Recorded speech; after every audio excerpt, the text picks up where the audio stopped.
உண்மையை சொல்கிறதுக்கு யாருமே இல்லைன்னு வச்சுக்கோங்களேன். போய் சும்மா டான்ஸ் ஆடிக்கிட்டு ஊர் ஃபுல்லாக உலா வந்துடும்.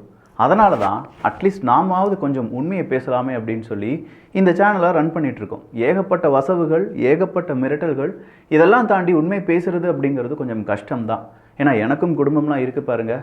ஆனால் இங்கே வேங்கை வயல் அப்படின்னு சொல்கிற அந்த உண்மையாக இருக்கட்டும், 3000 நபர்கள் திமுக ஐக்கியமானார்கள் அப்படின்னு சொன்னதாக இருக்கட்டும், சாதாரண மனிதர்கள்லாம் இதை சொல்கிறது அப்படிங்கிறது பெரிய விஷயமே கிடையாது.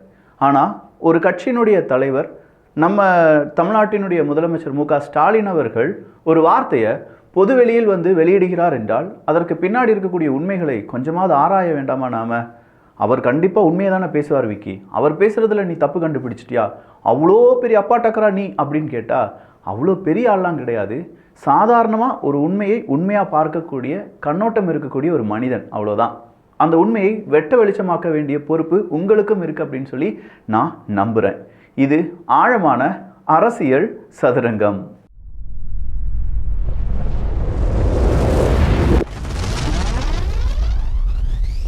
இந்த வீடியோ பார்த்துட்டு இருக்கிற டிபி ட்ரூப்ஸ், முதல் 200 பேருக்கு இந்த ஏடிஎம் மணி பேங்க் 549 ரூபாய்க்கு, எங்கேயுமே கிடைக்காத விலைக்கு 549 ரூபாய்க்கு கிடைக்கும். அதுக்கான லிங்க் கீழே டிஸ்கிரிப்ஷனில் இருக்குது.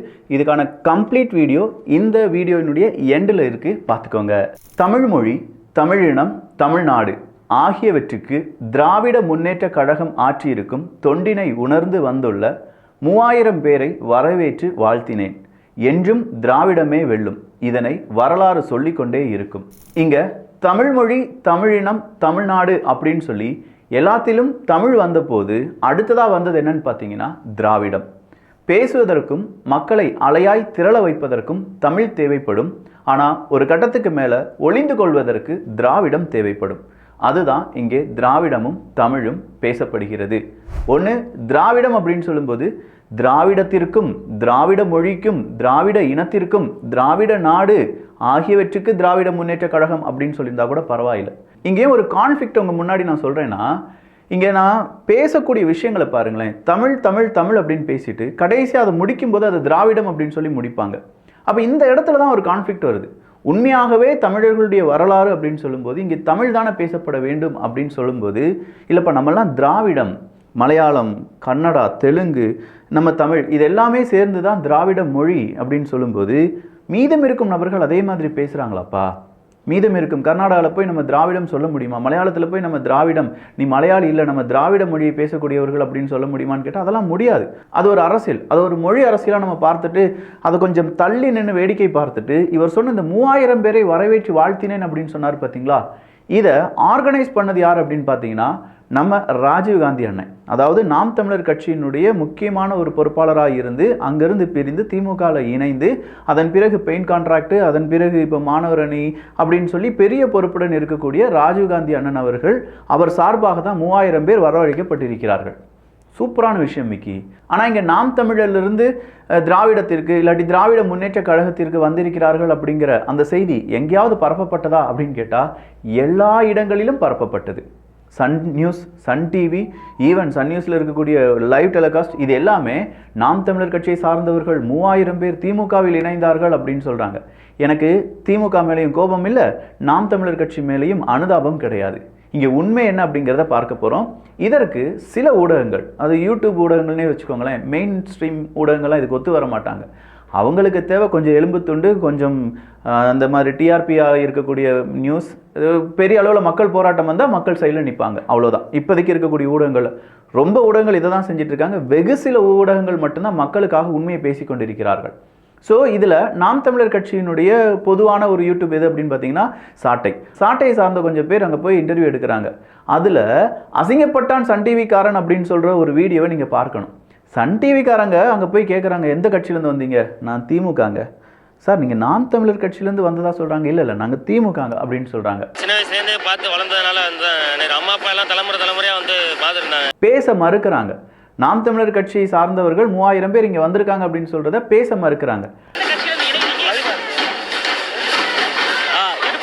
அதை விட திமுகவின் போலி இணைப்பு விழா, ராஜீவ்காந்தியின் ஃப்ராடு வேலை, ஆதாரங்களுடன் சாட்டை அப்படிங்கிற ஒரு வீடியோவை என்னால் பார்க்க முடிந்தது. அந்த வீடியோவை அப்பப்போ கொஞ்சம் நல்லா டெலிகாஸ்ட் பண்ணுங்க எடிட்டர். நாம் தமிழ் கட்சியில் நீங்க இருந்தீங்களா? அந்த உறுப்பினர் உங்களால காமிக்க முடியுமா? அதெல்லாம் வீட்டில் இருக்கு. நாம் தமிழ் கட்சியில் நீங்க என்ன பொறுப்புல இருந்தீங்க? நான் வந்து செயலாளர், டிவிஷன் செயலாளர். நீங்க நாம் தமிழ் கட்சியில வந்துறீங்களா இல்ல திமுக வந்துறீங்களா? திமுக எதுக்காக வந்திருக்கீங்க? நாம் தமிழ் கட்சி சேலத்துல இருந்து வந்துறோம். சேலத்துல வந்துறீங்களா? எதுக்காக வந்திருக்கீங்க?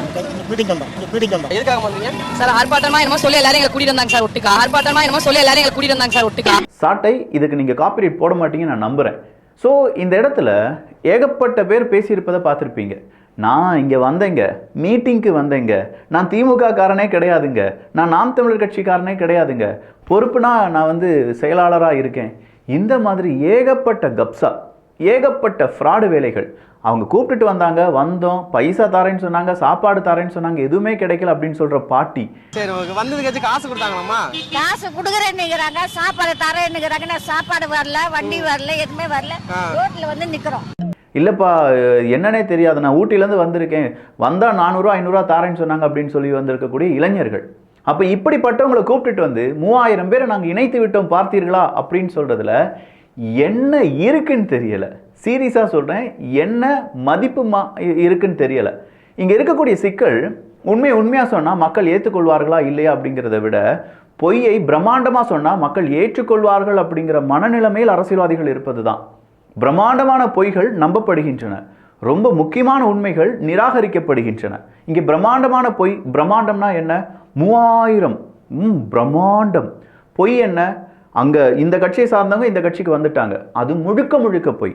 யாரையோ கொஞ்சம் பேரை காசு கொடுத்து கூப்பிட்டுட்டு வந்து கொடியை மட்டும் போட்டுக்கோ, அங்கே போஸ்ட் மட்டும் கொடு, உனக்கு சாப்பாடு, உனக்கு தேவையான ஒரு நாள் படி, இதெல்லாமே கிடைச்சிரும் அப்படின்னு சொல்லிட்டு வந்த அதுதான் உண்மையை தவிர, மக்களாக வந்து பெரியாருக்கு எதிராக நாம் தமிழர் கட்சியினுடைய சீமானவர்கள் பேசிட்டாங்க, அந்த கோபத்துடன் நாங்கள் நாம் தமிழர் கட்சியிலிருந்து பிரிந்து திமுகவுக்கு வந்து விட்டோம் அப்படின்னு சொன்னது எல்லாமே பொய் பொய் பொய்.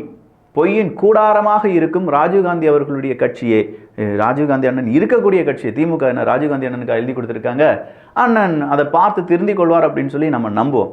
அதே மாதிரி நேற்று ஒரு செய்தி ஊடகத்தில் ராஜீவ்காந்தி அண்ணனுக்கு பலார்னி விடுதலை பத்திரிகை காண்பித்து கொஞ்சம் பேர் பதிலடிலாம் கொடுத்துருந்தாங்க.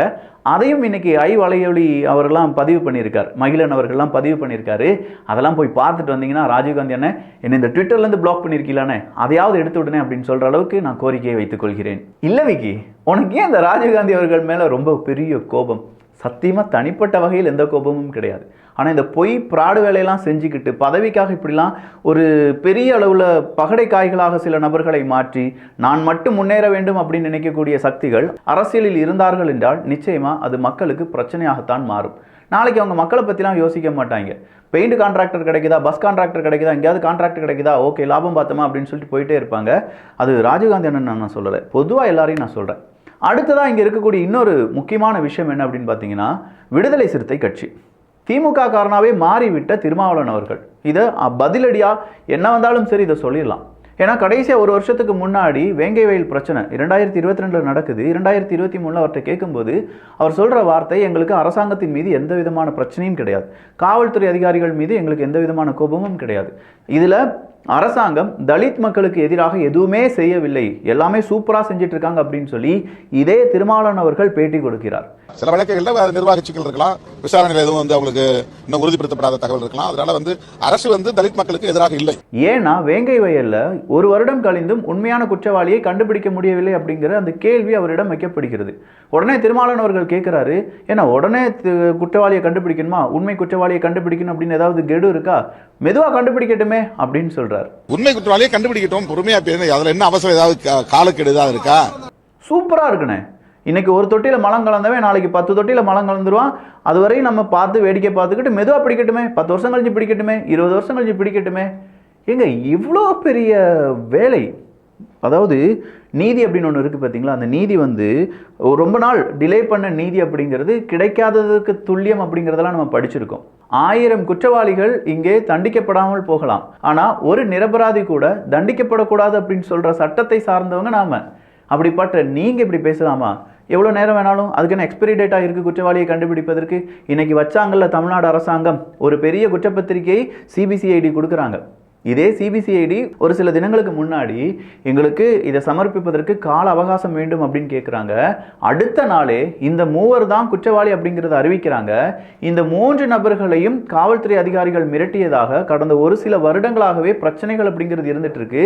சவுக்கு சங்கர் அவர்கள், லாயர் மனோஜ் அவர்கள் இப்படின்னு சொல்லி ஏகப்பட்ட பேர் இதற்கு பின்னாடி உண்மை என்ன, யார் இந்த சுதர்சன், யார் இந்த முரளி அப்படின்னு சொல்ற பல விஷயங்களை வெளியில கொண்டு வராங்க. அதே நபர்களே இங்க வீடியோலாம் வெளியில விட்டுருக்காங்க. கடைசியா அந்த 3 நபர்கள் தான் காரணம். அந்த 3 நபர்களும் தலித் தான். இந்த தலித்தை சார்ந்த 3 நபர்கள் தலித் மக்கள் குடிக்கக்கூடிய தொட்டியில மலத்தை கலந்து தலித் மக்களுக்கு தேவையான தண்ணீரை பருகி கொடுத்தார்கள் அப்படின்னு சொல்றது இப்போது நிரூபிக்கப்பட்டிருப்பதாக சன் டிவில எல்லாமே வேங்கை வயல் முடிவுக்கு வந்தது அப்படிங்கிற டைட்டில் கார்டை போட ஆரம்பிச்சிட்டாங்க. அப்போ யாரை நீங்க பலிகேடா மாத்துறீங்க அப்படிங்கிற கேள்வியை ரஞ்சித் அவர்கள் வைக்கிறாங்க.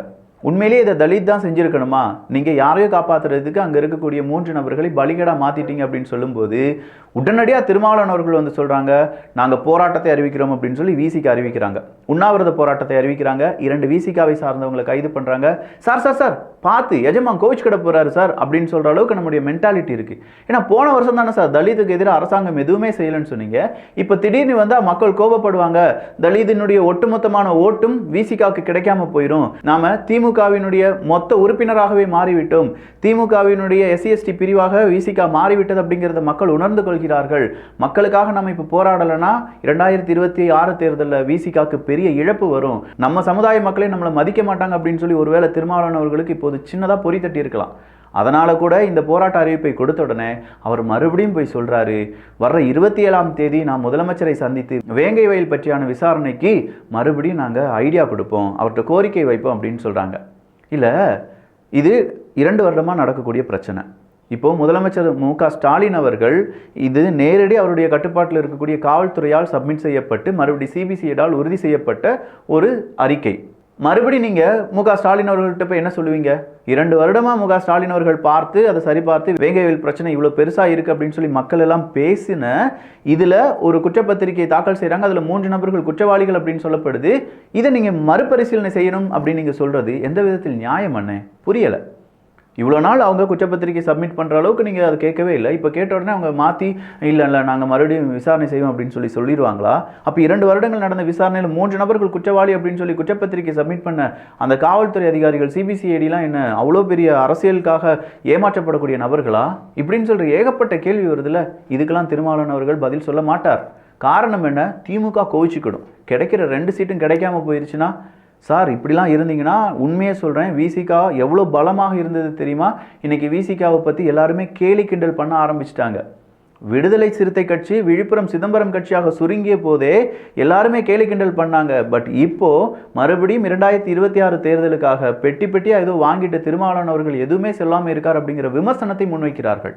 ஈவன் ரஞ்சித் அவர்கள் சொல்றாங்க, இதை மறுபடியும் நம்ம விசாரிக்க வேண்டும், யாருக்கோ யாரையோ பலி கொடுத்துட்டாங்க அப்படின்னு சொல்லி. ஆதவ அர்ஜுனா அவர்கள் வந்து சொல்றாங்க, அவங்களுக்குலாம் இருக்கக்கூடிய கட்ஸ் இப்போ திருமாவளவன் அவர்களுக்கு இல்லாமல் போய்விட்டதே அப்படிங்கிற ஒரு கேள்வி வருதா இல்லையா? இந்த கேள்வியை எல்லாருமே கேட்க ஆரம்பிச்சதுனால கண்டிப்பா திருமாவளவன் அவர்கள் இதற்கான பதிலை சொல்ல வேண்டியதாக இருக்கும். அதை விட ரொம்ப முக்கியமான ஒரு விஷயம், வேங்கை வயல் விவகாரத்தில் ஆளும் திமுகவின் கூட்டணி கட்சிகளே அந்த குற்றப்பத்திரிகையை நம்பவில்லை, எதிர்க்கின்றன. அந்த அளவில் தான் இருக்கிறது அந்த குற்றப்பத்திரிகை அப்படின்னு சொல்லி ஒரு செய்தியை நம்மளால பார்க்க முடிந்தது. இதை விட ரொம்ப முக்கியம், தமிழ்நாடு அரசாங்கம் ஒரு செய்தியை வெளியிட்டிருக்கிறார்கள். இந்த 3 பேர் தான் குற்றம் செஞ்சிருக்காங்க. முன்விரோதம் காரணமாக அந்த தொட்டியில மலத்தை கலந்திருக்கிறார்கள். எனவே இதை பத்தி தவறான இன்ஃபர்மேஷனை யாரும் பகிர வேண்டாம் அப்படின்னு சொல்றதையும் தமிழ்நாடு அரசாங்கம் பதிவு செஞ்சிருக்கு. ஸோ இதை பத்தி வீணான வதந்திகளை பரப்பாதீர்கள் அப்படின்னு சொல்றதை விட நீங்க இதை பத்தி பேசவே கூடாது அப்படின்னு சொல்லியிருக்காங்க தமிழ்நாடு அரசாங்கம். பார்க்கலாம் அந்த மக்களுக்கு ஏதாவது உண்மை என்ன அப்படிங்கிறது கிடைக்குமா, இல்லை இதுதான் உண்மை அப்படின்னு சொல்லி கடைசி வரையிலும் சிபிசிஐடி தான் இருப்பாங்களா, சிபிஐக்கு இது மாற்றப்படுமா அப்படிங்கிறதெல்லாம் காலத்தின் கையிலும் அரசியல்வாதிகளின் கையிலும் தோல் திருமாவளவன் அவர்கள் மு.க. ஸ்டாலின் அவர்களை சந்தித்த பிறகு அவர் எடுக்கக்கூடிய முடிவுகளிலும் இருக்கிறது. ஏன்னா உங்களை நம்பி ஒரு பெரும் கூட்டம் இருக்க தோல் திருமாவளவன் அவர்களே, அந்த கூட்டத்தை நீங்கள் ஏமாத்திராதீங்க. அதே மாதிரி இதில் அந்த 3 நபர்கள் இப்போ குற்றம் செய்தவர்கள் அப்படின்னு சொல்கிறாங்கல்ல, உடனடியாக எதிர்த்தரப்பில் இருக்கக்கூடிய நபர்கள் என்ன தெரியுமா சொல்கிறாங்க? இதுதான் இவங்களுடைய பொழப்பு, தலித் மக்கள் அப்படின்னு சொல்கிறவங்கள இவங்க இப்போ எள்ளி நகையாடுவதற்கான ஒரு உதாரணமாக இது மாறிவிட்டது. அதாவது வேற்று சாதியினருக்கு பிரச்சனை உருவாக்குவதற்கு தன் சாதி மக்களை மலத்தை கலந்து குடித்தாலும் பரவாயில்லை அப்படின்னு சொல்லி வேற்று சாதியினர் மீது குற்றம் சொல்லக்கூடிய நபர்கள் இவர்கள் அப்படின்னு சொல்கிற மாதிரி இதை பரப்பி விட்டுட்டு இருக்காங்க. தேவையில்லாத பிரச்சனையை நீங்களே உருவாக்கி உங்களுடைய நன்மதிப்பை கெடுத்து கொள்ளாதீர்கள். தொல் திருமாவளவன் அவர்களே, மு.க. ஸ்டாலின் அவர்களே, இதனுடைய உண்மைத்தன்மை இதுதான் அப்படின்னா கண்டிப்பாக அந்த 3 பேருக்கு தண்டனை விதிக்கப்படட்டும். ஆனால் அந்த 3 பேரும் நாங்கள் இதை செய்யவே இல்லை, எங்களை ஃபோர்ஸ் பண்ணாங்க அப்படின்னு சொன்ன வீடியோக்கள். ஸோ இப்படி ஒரு பல பிரச்சனைகள் இருப்பதால் இதை சிபிஐயிடம் ஒப்படைப்பது சால சிறந்ததாக பல அரசியல் தலைவர்களும் கூறுகிறார்கள். அது நடக்குமா என்பதெல்லாம் பொறுத்திருந்து பார்க்கலாம். அப்போ இந்த ஒரு காணொலியில் நிறைய உண்மைகள் பேசியிருப்பேன். அந்த உண்மைகள் உங்களுக்கு பிடிச்சிருந்துச்சு அப்படின்னா நீங்களும் அந்த உண்மைகளை பேசுங்கள். இல்லை இந்த வீடியோவை 4 பேருக்கு ஷேர் பண்ணுங்கள், உங்களுடைய ஸ்டேட்டஸாக வைக்கலாம். இல்லை உங்களுக்கு தெரிந்த நண்பர்களுக்கு, உறவுகளுக்கு பகிரலாம். கொஞ்சம் பாருப்பா, உண்மைதானா இந்த தம்பி பேசுகிறது, இவன் உண்மையிலேயே இவ்வளோ தைரியமாக பேசுகிறானே, இது ஏதாவது இருக்குமா, இவனுக்கு பின்னாடி ஏதாவது கட்சி இருக்கா அப்படிங்கிற மாதிரி ஏதாவது ஒன்று பேசி இதை ஷேர் பண்ணி விடுங்க. அவங்களும் பார்க்கட்டும், நல்ல கருத்துக்கள் எல்லாமே வரட்டும். நாம் தப்பு செஞ்சுருந்தோம்னா, என் சைட்லேருந்து நான் ஏதாவது தப்பு பண்ணியிருந்தேன்னா அதையும் சுட்டி காண்பீங்கள், அதையும் நான் திருத்திக் கொள்கிறேன். நல்லதை பகிர்ந்து நல்ல சமுதாயத்தை உருவாக்குவோம். நன்றி, வணக்கம். நம்ம வீட்டு குழந்தைக்கு சேவிங்ஸை பற்றி கற்றுக் கொடுக்கணும். அதுவும் நம்ம பார்த்த உண்டியல் மாதிரிலாம் கிடையாதுங்க. இப்போ நம்ம குழந்தைகள் எல்லாருமே டிஜிட்டல் உண்டியல் தான். இதில் பணத்தை உள்ளே விட்டோம்னா சுருட்டி உள்ளே இழுத்துக்கிடும். பாஸ்வேர்டு, டிஜிட்டல் பாஸ்வேர்டு போட்டு ப்ரொடெக்ட் பண்ணிக்கலாம், பாஸ்வேர்டை சேஞ்ச் பண்ணிக்கலாம். மியூசிக் அப்படிங்கிறது இருக்கும். டோட்டலாக ரொம்ப செக்யூரான நல்ல குவாலிட்டின்னு இருக்கக்கூடிய இந்த ஏடிஎம் மணி பேங்க் அப்படிங்கிறத 549 ரூபாய்க்கு ஃபர்ஸ்ட் 200 கஸ்டமர்ஸ் வாங்கலாம். ஏன்னா இதுக்கு அடுத்த வெர்ஷன் எல்லாமே இதை விட 100 ரூபா 200 ரூபா கூட போகுது. அதனால தான் இந்த விலைக்கு இதை நம்ம கொடுக்க போகிறோம். இது மட்டும் இல்லைங்க, இதே மாதிரி ஏகப்பட்ட ப்ராடக்ட், குவாலிட்டியான ப்ராடக்ட் ரொம்ப கம்மி விலையில் கிட்ஸ் பெஸ்டியில் கிடைக்கும். அதை நீங்கள் பார்த்துக்கோங்க. யாருக்காவது கம்ப்ளைண்ட் ஏதாவது இருக்குது, எனக்கு இன்னும் ஆர்டர் வரல விக்கி, எனக்கு சரியாக ரெஸ்பாண்ட் பண்ணலை, இல்லை குவாலிட்டி சரியில்லை, இப்படி எந்த கம்ப்ளைண்ட்டாக இருந்தாலும் உங்களுடைய ஆர்டர் ஐடி கேபியில் ஸ்டார்ட் பண்ணும். கிட்டத்தட்ட 20,000 ஆர்டர்ஸ் நம்ம சர்வ் பண்ணியிருக்கோம். அந்த கேபியில் ஸ்டார்ட் பண்ணுற ஆர்டர் ஐடி போடுங்க. அந்த ஆர்டருக்கு என்ன பிரச்சனை இருக்குது அப்படிங்கிறத நானே இன்னைக்கு பார்த்து சார்ட் அவுட் பண்ணிடுறேன். ஸோ இந்த மணி பேங்க் வேணும்னா லிங்க் கீழே இருக்குது. இதை விட கொஞ்சம் அட்வான்ஸ்டான மாடர்னான ஏடிஎம் இருக்குது, அதுவும் கிட்ஸ் பெஸ்டில் போய் பார்த்துக்கோங்க.